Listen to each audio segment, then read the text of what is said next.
This episode is brought to you by Progressive Insurance. Fiscally responsible, financial geniuses, monetary magicians. These are things people say about drivers who switch their car insurance to Progressive and save hundreds. Visit progressive.com to see if you could save. Progressive Casualty Insurance Company and Affiliates. Potential savings will vary, not available in all states or situations.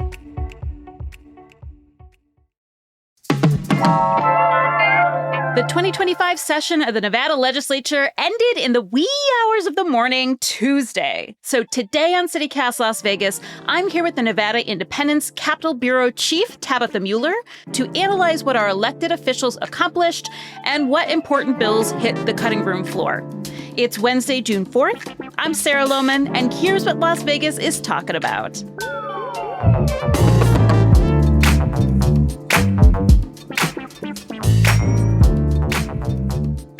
Okay, Tabitha, on a scale of 1 to 10, how wild was this legislative session? It's interesting because I don't know if wild might be the best characterization, but it was definitely something. Mm-hmm. What word would you give that something? Oh, that's a tough one. I think that this legislative session was definitely a roller coaster ride. I think I'll put it that way, right? There were lots of big proposals that kind of came late in the game. We started the session off with a bang, right? Lots of discussions about the budget. I think we've talked about that before, but the governor's budget had some issues, and then we had an economic forum that came out that said, well, we have less money than we thought we would have, so now we need to cut back even more. And then we entered into the final weeks of the legislative session, just finally getting these massive priority legislation bills from Governor Joe Lombardo's office. And then in the final hours of the legislative session, there was this really interesting thing that happened where there was a Senator Ira Hansen. He's from Northern Nevada, and he essentially brought the Senate to a halt in the last 15 minutes and had a lengthy parliamentary debate that just stopped everything from moving forward. And I think it's likely the reason that the governor's crime bill didn't pass and a couple of other things that didn't get across the finish line. So this happened at midnight, Tuesday morning. What was the debate over? Essentially, what the debate came over is there were two resolutions related to the state's legislative commission, and that's the commission that kind of approves regulations brought forth by state agencies. What Senator Ira Hansen said on the floor is that the measures would shift the partisan balance of power on that commission, which is typically split evenly between Democratic and Republican seats. And so he was sort of raising issue with this, with what they were proposing, and saying that we don't have to go forward with this, and basically was filibustering, right? Where would you say on the roller coaster course that the legislation ended early Tuesday morning? Top of the hill, deepest bottom, loop-de-loop? I think, to me at least, it sort of ended, when they say things end with a bang or they end with a whimper, I think it was definitely a whimper as opposed to a bang. What does that mean? I think it just ended sort of on that sort of parliamentary procedural halt, right? And it wasn't this big thing. I mean, it was interesting because the assembly wrapped up on time. They were out the door, and I think they were waiting maybe about 15, 20 minutes while lawmakers were sort of sorting through the final details on those parliamentary motions that were sort of prolonging the proceedings. I mean, that sounds awful. Let's look at a big picture of the last couple of months. What were some of the biggest surprises for you from this last session? I think the biggest surprises, for me at least, were sort of some of the efforts that we saw, right? There were competing film tax credit proposals that drew major headlines and lots of, discussion. And you think that maybe something would have moved forward with those, or, there would have been kind of a definitive resolution to that. But what ended up happening at the end of the legislative session was that one of those film tax credit proposals that had the most momentum just quietly died on the floor, right? There was an amendment proposed last minute that would have turned it into a study, but it ended up not even moving forward, not getting debate on the floor. It just kind of was like, well, we didn't get to that. I mean, speaking of bills that failed, there were a lot of big ones that just there was a lot of coverage and a lot of debate that didn't come to fruition. And of course, I'm talking about Lombardo's healthcare bill and his crime bill, both of which failed. Why do you think that is? So I think that the crime bill ended up failing because it didn't get a concur vote. Now, this is going to be a little procedural, but when you have something that passes out of one of the chambers, so in this case, if it passes out of the Senate and then it goes to the Assembly, and there are changes made in the Assembly, members of the Senate have to concur on those changes, right? It's the final step to say, we're good with it in this chamber, knowing that you made these shifts. And because of the parliamentary procedures that we were talking about earlier, it never received a concur on the floor. So it sounds like for most of these bills, it just ran out of time. Like, our legislature needs better time management. Is that what's going on? I think that, if you talk to lawmakers, they would say that they were all on track that night, right? We saw, we were going through agendas. There was a plan. We saw meetings between the governor's office, the legislative leadership. I think that there was a plan at the end and things were moving, right? And I really think that the block in this process were those parliamentary motions that sort of prolonged the proceedings. I do want to note, we talked about healthcare, and I think the healthcare one is a little bit different than kind of what happened with crime. Sort of late on Monday night, we saw a major amendment come to the healthcare bill. Now, we were expecting an amendment. It had been talked about in committee, but the amendment that came was very different from what had been fully discussed. There was a whole nother bill that was placed in there. And so it actually ended up that Senate Republicans voted against the governor's measure because they didn't like what had been stuck in it. And when it went over to the Assembly, my understanding is that there was not a willingness to shift rules to get that across the finish line, just because given the timing of the day. I also don't know if that actually officially reached the chamber in time for sine die as well. So I do think that last minute amendment also shifted the conversation around that healthcare legislation. And it is worth noting that Ira Hansen is a Republican senator, and it seems like he maybe even sabotaged his own party. These are Republican bills from a Republican governor, right?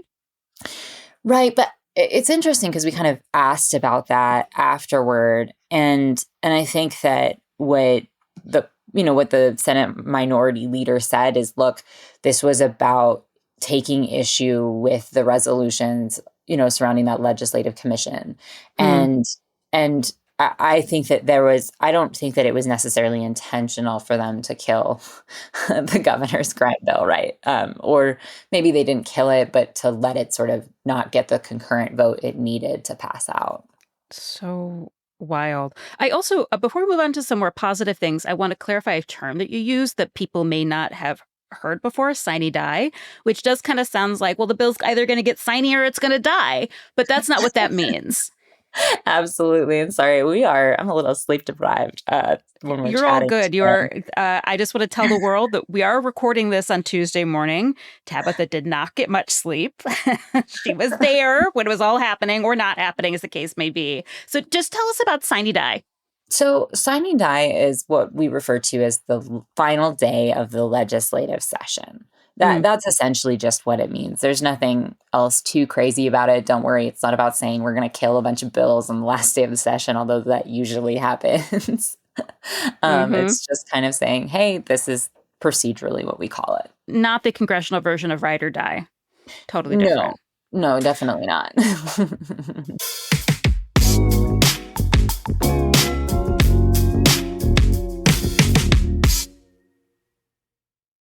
We're shipping Father's Day gifts with a rapid-fire round of questions. Ready? Yes. My gift. Can you pack it? Yep. Ship it. Yes. Guarantee it. Of course. Oh, send a set of golf clubs. Oh, hole-in-one. Protect electronics. Dog-proof it.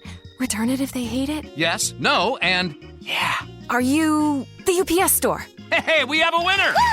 Visit theupsstore.com/guarantee for full details. Most locations are independently owned. Product services, prices, and hours of operation may vary. See Center for details. The UPS Store. Visit a store today.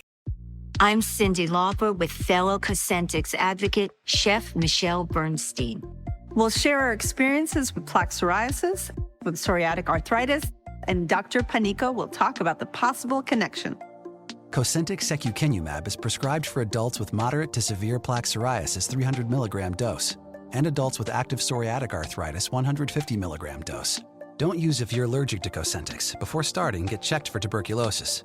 An increased risk of infections and lowered ability to fight them may occur, like tuberculosis or other serious bacterial, fungal, or viral infections. Some are fatal.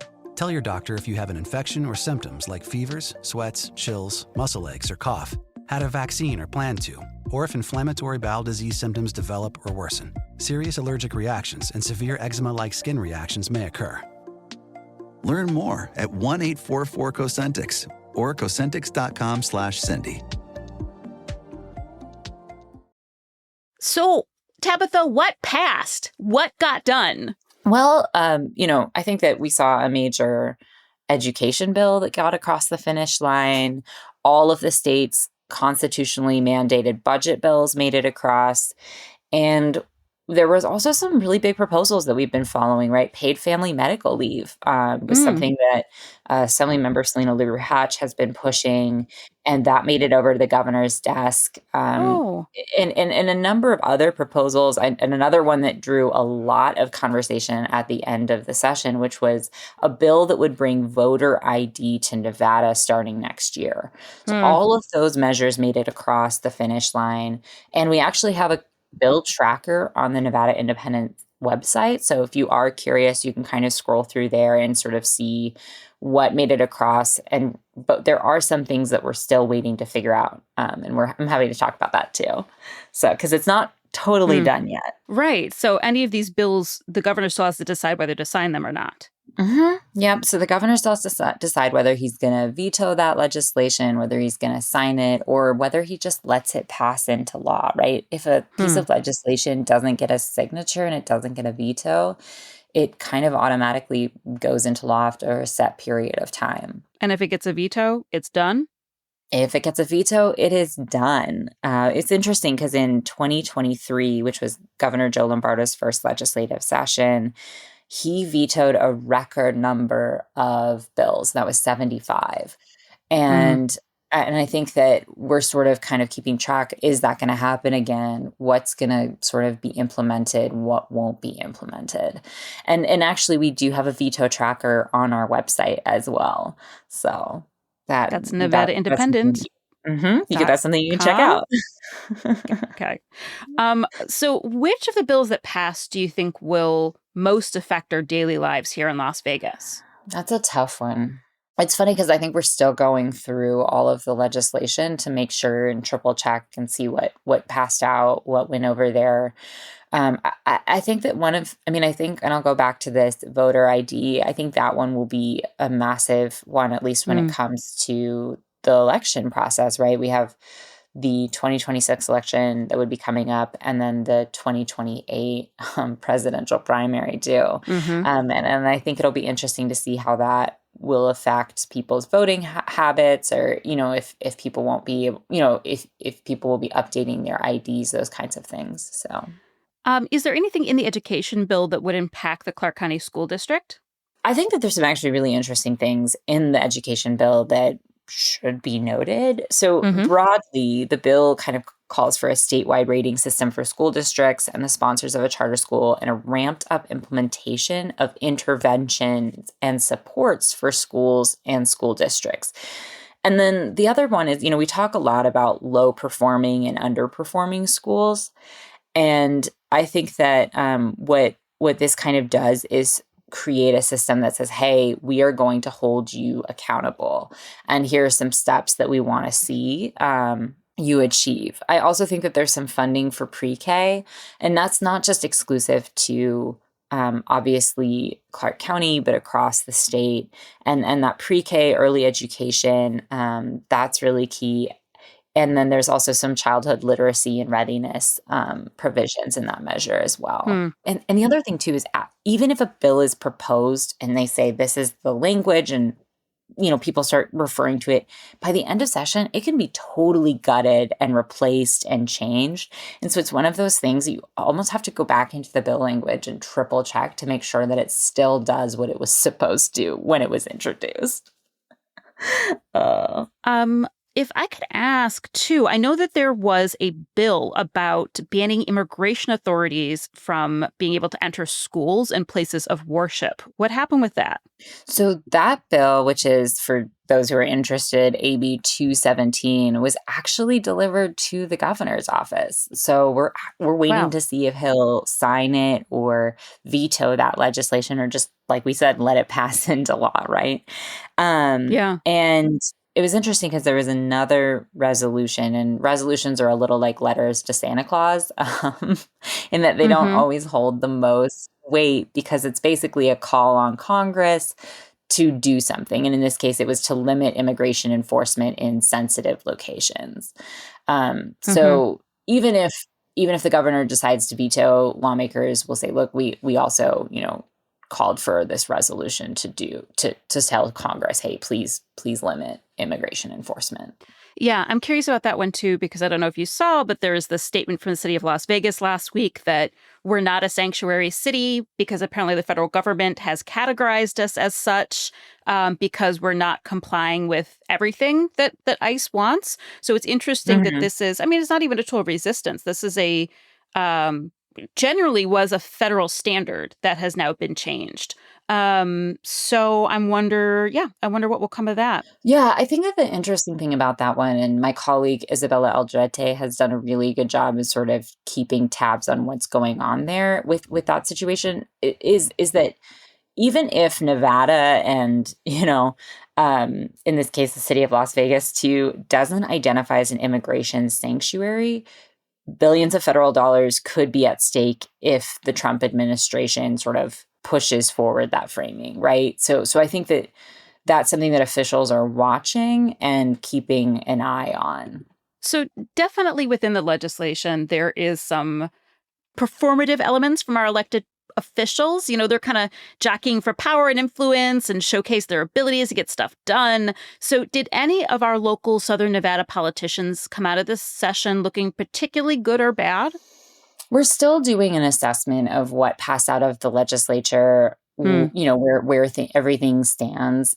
It's always interesting when you ask to rate a lawmaker, right? Because there are some lawmakers that may not pass bills, but they get other things amended into them, if that makes sense. Like, we're constantly seeing, well, if this doesn't have a path forward, maybe this bit gets added to a piece of legislation. You also see lawmakers who tend to focus maybe on some more localized policies that directly affect like their community, or some more niche issues that might be harder to explain to like a broader audience, right? And then there's another element of this too, I think, where lawmakers are focused on making sure that there's not bad policy that's passed, but their name might not be attached to it, right? And so I think it's a little hard for me to be like, this person did a great job or this person did a terrible job, because it really is a little subjective depending on what you're looking at and evaluating that success by. Coming back to Lombardo for a moment, he promised us no new taxes. Did he keep his word? So I think it depends on who you ask. We detailed this in our story that we did, but he signed a couple of things that would be a continuing taxes, right? And I think there are some folks that say if you are continuing this program, then that means that you are raising taxes based on a state Supreme Court ruling. Now, Lombardo's team would say that continuing taxes is not the same thing as implementing taxes. And we're talking about existing taxes that fund police, that fund, different services that people are used to having, right?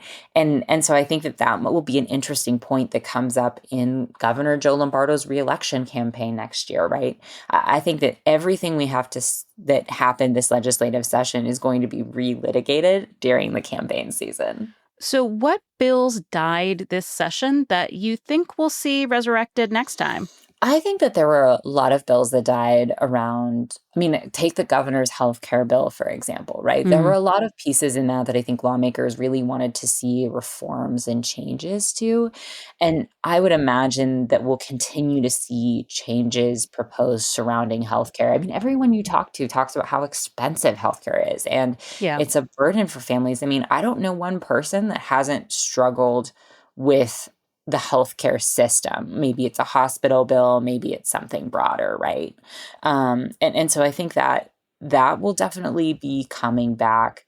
I think that there were a couple other measures where lawmakers were like, no, we're gonna come back, we're gonna return this, we're gonna try another day, because some pieces of legislation take multiple tries before they get across the finish line. And that might be because the regulations weren't there or specific details. And so I think that there's definitely going to be some return of policies in, oh my gosh, I can't believe I'm saying this, but in 2027. Wow. Tabitha, thank you so much for your time this morning and for all the reporting you've done tracking our legislature this spring and previous winter. Thank you for having me.